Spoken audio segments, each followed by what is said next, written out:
भगवान श्री राम का मंदिर अयोध्या में बनकर तैयार हो चुका है, लेकिन अभी कुछ ऐसी चमत्कारी घटना सामने आ रही है जिसे देखकर हर कोई हैरान है।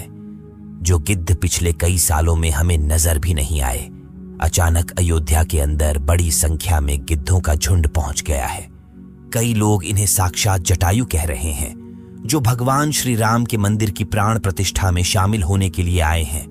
लोगों को हैरानी इसलिए हो रही है क्योंकि जो गिद्ध की प्रजाति विलुप्त होने की कगार पर है, साल 2000 के बाद इतनी संख्या में कहीं पर भी नजर नहीं आए, और इतनी बड़ी संख्या में अयोध्या पहुंच जाना वाकई में भगवान श्री राम का चमत्कार है। और यह जब खबर मीडिया के अंदर पहुंची तो सब जगह भगवान श्री राम के चमत्कार की चर्चा होने लगी। इस चमत्कार को आज साइंटिस्ट भी मान रहे हैं। आज के इस वीडियो में भगवान श्री राम के मंदिर बनने वक्त हुए वह चमत्कार बताएंगे, जिसे सुनकर आप भी चौंक जाएंगे। आखिर क्यों नेपाल से 2 जो विशाल शिलाएं लाई गई थी, जिस भगवान श्री राम की मूर्ति बनाई जानी थी, लेकिन उनसे मूर्ति न बनाकर दूसरे पत्थरों को लाया गया। वीडियो शुरू करें उससे पहले कमेंट में जय श्री राम जरूर लिख दे। चलिए शुरू करते हैं आज का वीडियो। दोस्तों, जिस मौके का पूरी दुनिया इंतजार कर रही थी, अब वह घड़ी आ गई है। अयोध्या में प्रभु श्री राम मंदिर बनकर तैयार हो चुका है। 22 जनवरी को राम लल्ला की प्राण प्रतिष्ठा की जाएगी, लेकिन उससे पहले ही चमत्कार के ऊपर चमत्कार देखने को मिल रहे हैं। सबसे पहला चमत्कार तब हो गया जब लोगों को अचानक जटायु के वंशज गिद्ध आसमान में उड़ते दिखाई दिए। यहां तक कि भगवान श्री राम के भक्त इन्हें राम मंदिर की प्राण प्रतिष्ठा में आए मेहमान मान रहे हैं, क्योंकि पिछले कुछ सालों में यह प्रजाति विलुप्त सी हो गई थी। लेकिन राम मंदिर की प्राण प्रतिष्ठा नजदीक आते ही अयोध्या के आसपास बड़ी संख्या में गिद्ध आ पहुंचे हैं।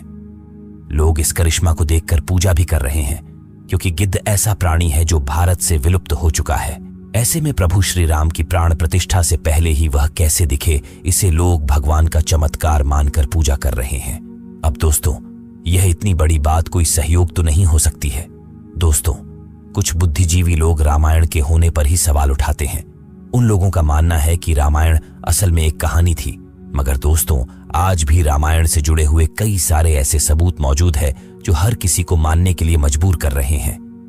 भगवान राम ने जो पुल बनाया था लंका जाने के लिए, वह आज भी मौजूद है। उसे वैज्ञानिकों ने भी माना है। वैज्ञानिकों ने उसे देखकर कह दिया कि यह कोई प्राकृतिक नहीं है, बल्कि यह इंसानों द्वारा बनाया गया पुल है। और जिस जगह पर वह पुल बनाया गया था, वह आज भी उसी जगह पर मौजूद है। उस समय भगवान श्री राम ने अपने चमत्कार से पत्थर को पानी के अंदर तैरा दिया था, और उन तैरते हुए पत्थरों पर कदम रख के वानर सेना लंका में गई थी। दूसरा सबसे बड़ा सबूत रावण खुद की लंका है। रावण की लंका आज भी मौजूद है। और यह चमत्कार भी बहुत बड़ा सबूत है।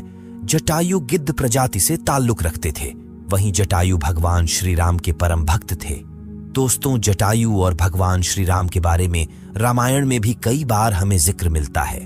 त्रेता युग में जब भगवान श्री राम को अपने पिता द्वारा वनवास का आदेश मिला था, तब पंचवटी में भगवान श्री राम की पक्षीराज जटायु से मुलाकात हुई थी। पक्षीराज जटायु माता सीता को अपनी पुत्री के समान मानते थे।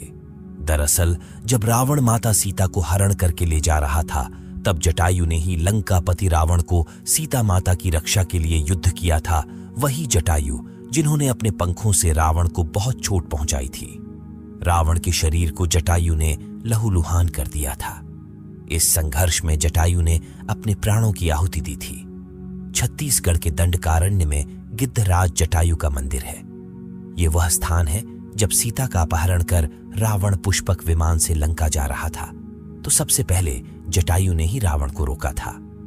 राम की राह में जटायु पहले शहीद थे। राम कथा में प्रसंग आता है जब जटायु के भाई संपाति ने कहा कि मेरे पंख कमजोर हैं, मगर आंख दूर की चीजें देख सकती है, इसीलिए मैं सीता जी को अशोक वाटिका में बैठी देख रहा हूं। इसलिए लोग इन्हें साक्षात जटायु के वंशज मान रहे हैं। दोस्तों, अयोध्या नगरी के अंदर ही भगवान श्री राम का जन्म हुआ था, जिसका जिक्र वाल्मीकि की रामायण में भी है। सालों तक चले राम राज्य के बाद जब श्री राम ने जल समाधि ले ली, तो अयोध्या नगरी सूनी हो गई। पौराणिक मान्यताओं के अनुसार उज्जैनी के राजा विक्रमादित्य जब यहाँ आखेट करने आए, तो उन्हें उजाड़ भूमि पर कुछ चमत्कार दिखाई देने लगे। खोज की तो पता चला कि ये श्री राम की जन्म भूमि है। इसके बाद उन्होंने यहाँ श्री राम के भव्य मंदिर का निर्माण कराया, जिसमें काले रंग के कसौटी पत्थर वाले 84 स्तंभ थे। समय समय पर यहाँ राजाओं मंदिर की देखभाल की, लेकिन 14वीं शताब्दी में जब भारत में मुगलों का शासन हुआ तो श्री राम जन्मभूमि को नष्ट कर वहां बाबरी मस्जिद बना दी गई। 1525 में राम जन्मभूमि मंदिर को बाबर के सेनापति मीर बांकी ने ध्वस्त करवाया था। बाबरी मस्जिद की 3 गुंबद थी, जिसके बाहरी हिस्से में एक चबूतरे में श्री राम के बाल स्वरूप की पूजा होती थी। इसे राम चबूतरा कहते थे। लेकिन 1949 में बाबरी मस्जिद के मुख्य गुंबद के ठीक नीचे वही मूर्ति निकली जो सदियों से राम चबूतरे पर विराजमान थी। बाबरी मस्जिद और राम जन्मभूमि मंदिर पर सालों चले विवाद के बाद आखिरकार श्री राम की अपनी जन्मस्थली पर प्राण प्रतिष्ठा हो रही है। अब एक सवाल यह है कि आखिर अयोध्या में भगवान श्री राम की मूर्ति बनाने के लिए नेपाल से 2 विशाल पत्थरों को लाया गया था। इन पत्थरों को लाने के बाद आखिर क्यों उन पत्थरों से मूर्ति नहीं बनाई गई? ऐसी क्या वजह थी कि नेपाल के उन 2 पत्थरों की जगह दूसरे पत्थरों का इस्तेमाल किया गया? दरअसल राम मंदिर के निर्माण का काम पूरा होने के बाद फरवरी में नेपाल के कालीगंडकी तट से 2 शिलाएं अयोध्या लाई गई थीं। इन 2 शिलाओं का वजन 14 टन और 27 टन था। शुरुआत में इन शिलाओं से राम मूर्ति बनाए जाने की बात सामने आई, लेकिन बाद में पता चला कि इन शिलाओं को राम मूर्ति बनाने के लिए उचित नहीं पाया गया।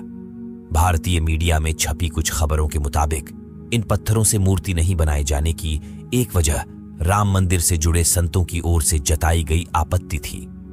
खबरों के मुताबिक कुछ संतों का मानना था कि इन पत्थरों को मूर्ति निर्माण में इस्तेमाल नहीं कर सकते, क्योंकि कालिंदी की चट्टानों को तोड़ा नहीं जाना चाहिए, क्योंकि वे शालिग्राम के बराबर हैं। हालांकि अयोध्या पहुंचे नेपाली प्रतिनिधियों के मुताबिक इन शिलाओं की तकनीकी जांच के बाद मूर्तिकारों ने कहा कि ऐसी शिला से मूर्ति तराशना संभव नहीं है। इसके बाद दूसरे पत्थरों से मूर्तियां बनाई गईं। नेपाली प्रतिनिधियों के मुताबिक 27 टन वजनी शिला पर मूर्ति तराशने की कोशिश की गई थी, क्योंकि 14 टन वजनी शिला को शालिग्राम माना गया। लेकिन 27 टन वाली शिला भी उपयुक्त न पाए जाने के बाद दोनों शिलाओं को राम मंदिर निर्माण स्थल के पास रखा गया है। भारतीय मीडिया के मुताबिक राम मंदिर के गर्भगृह में रखने के लिए देश की अलग अलग जगहों से लाए गए पत्थरों से 3 मूर्तियां बनाई गई हैं। इनमें से सबसे अच्छी मूर्ति का चयन कर उसे गर्भगृह में स्थापित किया जाएगा। दोस्तों, अयोध्या में दुनिया का सबसे बड़ा विशाल मंदिर बन रहा है। लोग बेसब्री से इंतजार कर रहे हैं। राम मंदिर के लिए कुल 67 एकड़ जमीन है, जिसे 2 एकड़ में मंदिर बन रहा है। पहले मंदिर के मुख्य शिखर की ऊंचाई 128 फीट थी, अब यह 161 फीट होगी। 3 की जगह 5 गुंबद और एक मुख्य शिखर होगा। वैसे तो साल 2020 में ही काम शुरू कर दिया गया था। प्रधानमंत्री नरेंद्र मोदी ने 5 अगस्त 2020 को अयोध्या में राम मंदिर की आधारशिला रखी थी। साल 1992 में बाबरी मस्जिद को ढा दिया गया था, जिसके बाद हिंदू पक्ष और मुस्लिम पक्ष के बीच इलाहाबाद हाई कोर्ट से लेकर सुप्रीम कोर्ट तक लंबी कानूनी लड़ाई चली।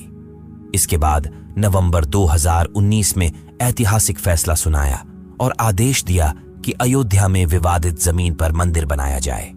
इस फैसले में यह भी शामिल था कि केंद्र सरकार मस्जिद के निर्माण के लिए सुन्नी वक्फ बोर्ड की 5 एकड़ वैकल्पिक जमीन उपलब्ध कराए। अब दोस्तों, आप इसे लेकर क्या सोचते हैं? कमेंट के माध्यम से जरूर बताएं। आज कैसे वीडियो में बस इतना ही। जय श्री राम, जय सनातन धर्म।